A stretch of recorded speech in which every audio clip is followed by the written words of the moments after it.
In this video, I want to talk about how you can block Temu. So if you want to block Temu from your phone, you can go inside of settings and you can find notifications, and in there you can disable everything from Temu. Alternatively, you can just delete the app and that should work as well. If you're on the PC and you're getting emails or stuff like this from Temu, what you can do is you can either block the email by right clicking on the person that's sending it, or you can scroll down to the bottom of the email and click unsubscribe. Now, those are the two ways that you can block Temu easily. So I really hope you enjoyed this video.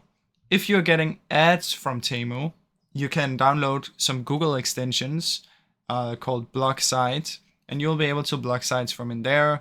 But that is basically how that works, guys. Now, I really hope you enjoyed this short video. If you did, please leave a like and subscribe, as it helps me out a ton. Thank you so much for watching.